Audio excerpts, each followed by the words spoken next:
Alright, so these videos I'm making, what they're dealing with is a few of the select problems on the problem sheet and the extra problems. Some of the ones that may be a little bit more difficult to approach. So if you go to the problem sheet number 11, this one right here where we have a box being dragged at an angle, and it's got a coefficient of friction between that and the floor. Basically what I want to do is just kind of show you the approach leading up to it. If you're looking for the answers, you could probably do the brunt of the calculations yourself and then check your work on the answer key. But long story short, you got this force here being applied at an angle, and that angle we'll label as theta. Even though it's 24, we know exactly what it is.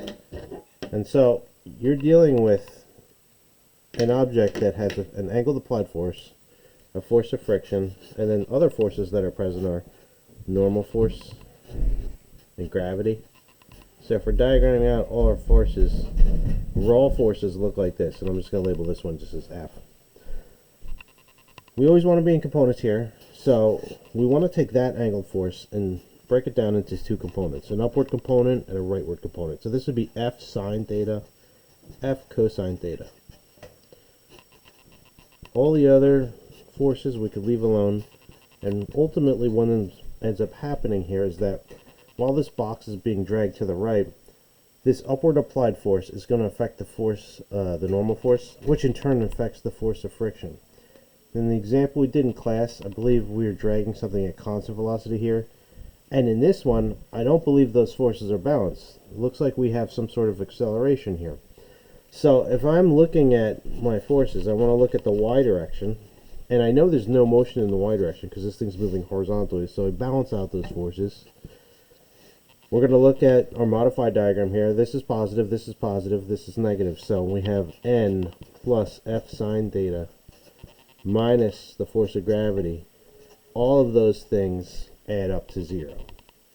In the x direction, we do have acceleration here, so I'm going to set it equal to ma, sigma fx that is. And then you have F cosine theta in the positive direction, Fk in the negative direction.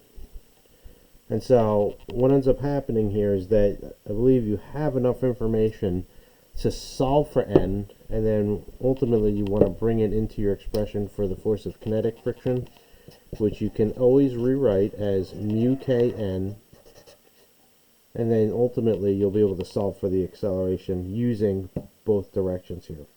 So it ends up being an approachable problem once you're in components. If you look at maybe a different problem on that same sheet, something like this problem right here, you've got 4 masses attached to each other, string 1, string 2, string 3, and then there's an applied force forward, and I believe we're told that the applied force is 40 newtons. And so what we want to do is determine the tension in each chord, and this is going to be important because a lot of times people, like when they're trying to think about tension, they look at these numerical values of masses and they start to go, oh, larger mass I think would need larger tension, but let's take a look and see what we end up getting here.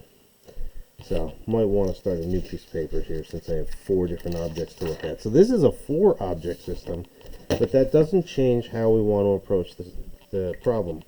I like to do each individual object on its own.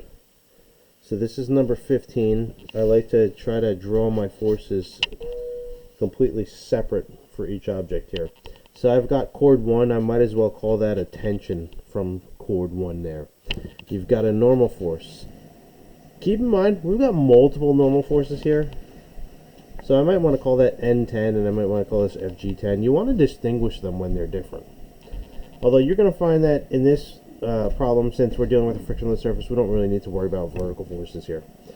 So for chord 2, or excuse me, for the next object, 3 kilogram object, it's attached to chord 1, so the tension is going to pull back the other way on that one, and then you're going to have T2 that way. And again, I might call this N3, FG3, and then if we're doing the 5 kilogram object, you got it attached to chord 3 and chord 2, so you got T2 that way, T3 that way. I'll call this N5, FG5. Now again, we're really not going to pay attention to the vertical forces at all here. Last block is block 2. That's attached to cord 3, so there's T3 that way, and we're told that there's a 40 Newton force that way. Alright, so basically, let's not forget the normal force, let's not forget gravity. Let's just look at horizontal forces here. We'll do an expression for the second law in just the x direction, but we'll do it for each object. So for the first one, I'll say sigma f in the x direction. You know, I already know its mass, so let's actually say that it's 10, and it's going to accelerate at a rate a. Keep in mind, all three of these masses, since they're all tethered to each other, we expect them to move in unison. They'll all have the same acceleration. What that acceleration is, we don't know yet. The only horizontal force I see acting on that is T1, and it's in the positive direction. I can leave that alone now. Next mass is 3. It's going to accelerate at the same rate, same direction, so I represent with the same variable, a. You got T2 positive, T1 negative. That's T2 minus T1. Next one. That is a mass of 5. Same acceleration. T3, T2 is our net force. T3 minus T2.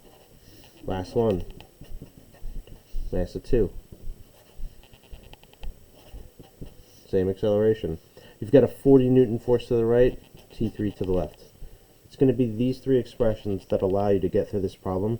You can do some algebraic substitution, ultimately solve for A and T, H value of T actually. So you got 1, 2, 3, 4 unknowns, 4 equations.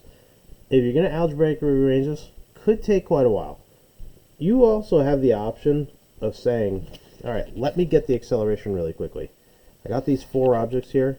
What if I group them together and just look at the single external force of 40 newtons acting on it? So if it's a mass of 10, 3, 5, and 2, that's a total mass of 20. I could group them all as a single 20 kilogram mass with a 40 Newton force acting on it. Remember, no friction here. So if I just said sigma F equals 20 times A, net force of 40, really quickly, I would arrive at the conclusion that my acceleration is 2 meters per second squared.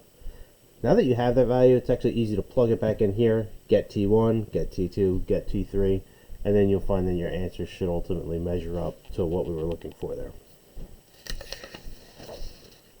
So that's a shortcut that you can take, and it works pretty well here. Let's look at number 17 as well in this. So if I'm looking there, that looks like number 17 there. We're pulling it up at a constant velocity. We're using a rope to do that. The angle's 39 degrees. We're told what the force is. That's an inclined plane problem. So here's our picture. We've got tension that way. That's what's actively dragging it up.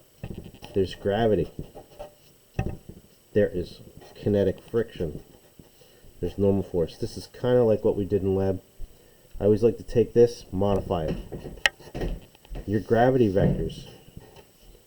One component that's perpendicular to the surface, another that's parallel to the surface.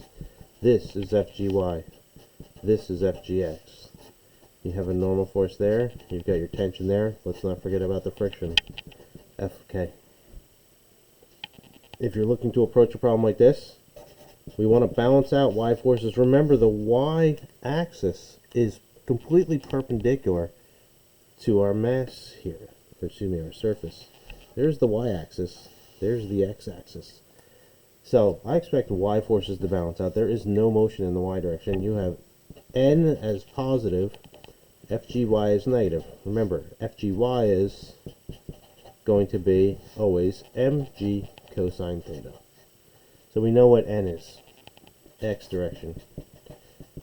We were told constant velocity, we're going to set it equal 0. If it were accelerating up the incline, or maybe even down the incline, we would set it equal to ma.